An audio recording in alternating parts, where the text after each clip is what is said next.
Ciao, benvenuti su Storie di Tradimento. Prima di iniziare, sarebbe molto apprezzato se vi iscriveste al mio canale, metteste mi piace al video e lasciaste un commento qui sotto. Questi semplici click significherebbero molto per il futuro di questo canale e ricompenserebbero davvero lo sforzo che metto ogni giorno. Ora, senza ulteriori indugi, iniziamo.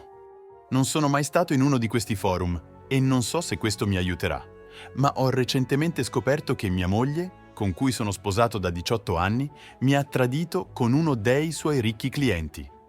Lei è avvocata e ha fatto di tutto per nascondere la sua relazione. Tuttavia, ha commesso un errore cruciale. Ha dimenticato di cancellare le destinazioni nel sistema di navigazione dell'auto. Questo mi ha indicato dove andava e ho fatto degli screenshot di tutto. Inoltre, avevo un altro dispositivo nella sua auto. Una volta scoperto, non ho detto nulla. Volevo raccogliere prove più concrete. Sono un ereditiero, quindi ho accesso a denaro e ho assunto un investigatore privato molto competente. L'ho messo sotto contratto, pagandolo man mano che raccoglieva le prove necessarie. Dovevo essere molto cauto perché, se mia moglie avesse scoperto che ero sulle sue tracce, sarebbe diventata ancora più segreta e forse non avrei mai scoperto la verità. Mentre le settimane passavano, non le ho detto nulla. Il mio comportamento non è cambiato, agivo come se tutto fosse normale. Nel frattempo, raccoglievo sempre più prove del suo tradimento. Per di più, essendo un'avvocata divorzista, conosce tutti i trucchi per nascondere beni e assicurarsi di uscire vincitrice in un divorzio. Ma quello che non sa è che stavo pianificando una mia piccola sorpresa per lei. Il mio investigatore privato era molto bravo a ottenere filmati di sorveglianza di mia moglie che tradiva con questo suo cliente. Lui è molto ricco e ha molto potere, ma mia moglie non sapeva che avevo registrato segretamente le sue conversazioni con quest'uomo. Per alcune settimane ho piazzato un registratore vocale attivato dalla voce nella sua auto senza che lei lo sapesse. Anche se sono un ereditiero, sono stato meccanico in passato e un giorno le ho detto che avrei pulito la sua auto e cambiato l'olio.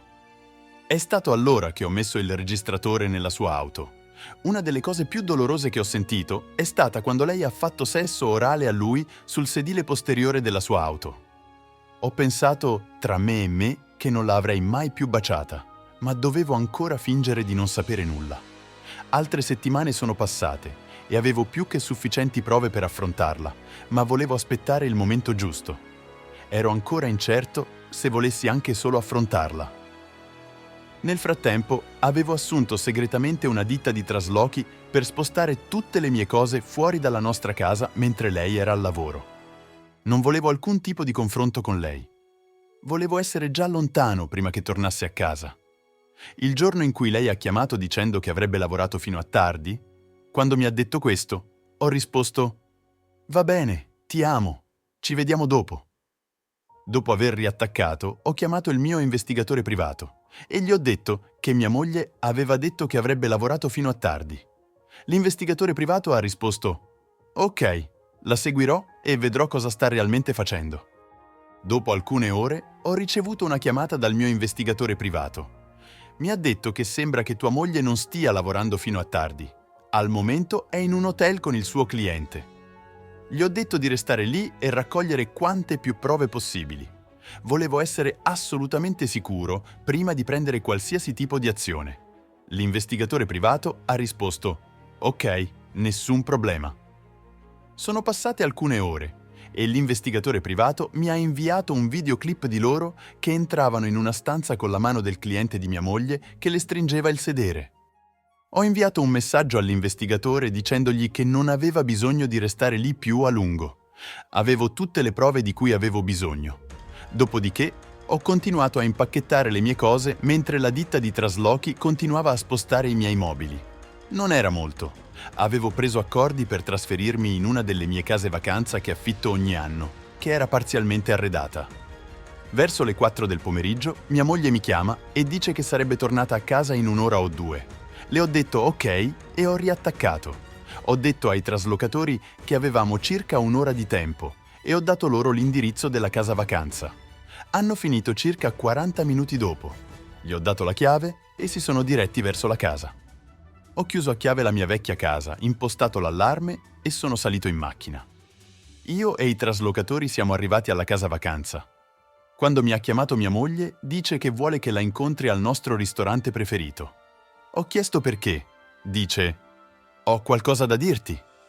Arrivo al ristorante e mia moglie è già lì, seduta al tavolo. Mi siedo e lei mi guarda con uno sguardo strano. Finalmente dice: «Sono incinta». Ero sotto shock, non sapevo cosa dire. Le ho chiesto: «Sei sicura sia mio?»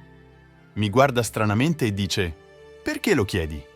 La guardo, tiro fuori il mio telefono e le mostro il videoclip di lei e del suo cliente che entrano nella stanza d'albergo con lui che le stringe il sedere.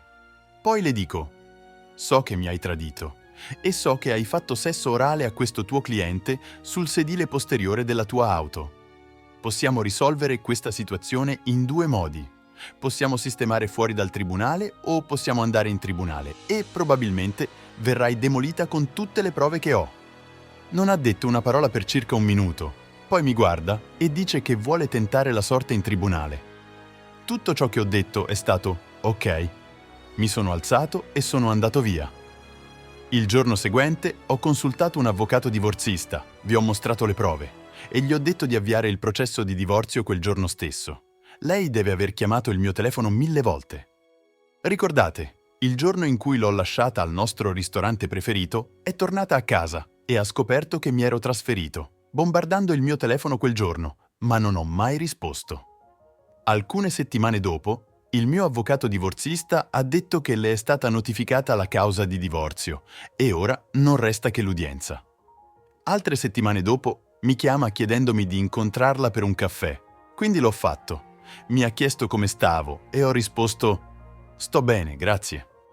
Poi mi ha chiesto se considererei di ritirare la causa di divorzio e ho detto di no. Le ho detto: «Non posso più fidarmi di te. Dopo 18 anni di matrimonio hai deciso di passare il limite con un cliente e vuoi che ti riprenda?»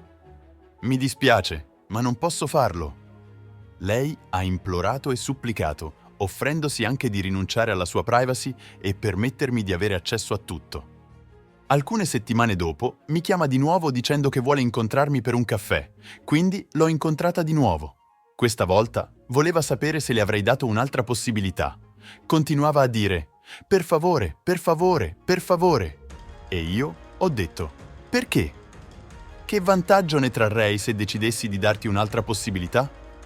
Mi ha guardato con uno sguardo pietoso e ha detto: «Perché ti amo». Sono rimasto seduto a guardarla per quello che sembrava un'eternità. Poi mi sono alzato e sono andato via. Alcuni giorni dopo ho ricevuto un pacco da lei. Conteneva una scatola dei miei sigari preferiti e un biglietto che diceva: «Mi dispiace». Ho pensato per giorni e ho deciso che semplicemente non potevo farlo. Avevo le lacrime agli occhi, non riuscivo a immaginarmi con lei. Ha buttato via 18 anni per un cliente che conosceva da solo un mese. Non riesco più a pensare o scrivere, a questo punto sono troppo mentalmente sconvolto. Prometto che tornerò con un aggiornamento sulla mia situazione. Aggiornamento. Ciao, sono tornato con un breve aggiornamento. Il mio divorzio non è ancora definitivo. Mia moglie mi ha chiesto di darle un'altra possibilità.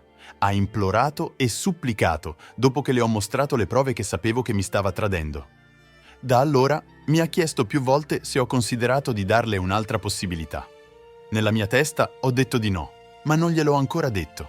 Non penso di potermi fidare di lei, ma avevo il sospetto che stesse ancora tradendo. Quindi, seguendo il mio istinto, ho chiamato il mio investigatore privato e gli ho detto che volevo continuasse a seguirla. È passata una settimana, mi chiama, e mi dice che non l'ha vista con quel cliente. Va al lavoro e torna a casa. Mi dice anche che quando la segue a casa aspetta circa 30 o 40 minuti per vedere se esce di casa. Secondo lui non ha mai visto uscire nessuno. Poi, 3 settimane dopo, l'investigatore privato segue mia moglie a casa e aspetta per 30 minuti. All'improvviso vede arrivare una macchina che non aveva mai visto prima. È l'uomo con cui lei mi ha tradito. Mi invia un video di quest'uomo che si avvicina alla porta, bussa, mia moglie apre la porta e lo bacia. Dopo ciò, ho inviato un messaggio a mia moglie dicendole che non le avrei dato un'altra possibilità e che ci saremmo visti in tribunale per il divorzio. Al 26 aprile 2024 non ho ancora una data per l'udienza di divorzio. Questo è tutto quello che ho per ora. Grazie a tutti per il supporto.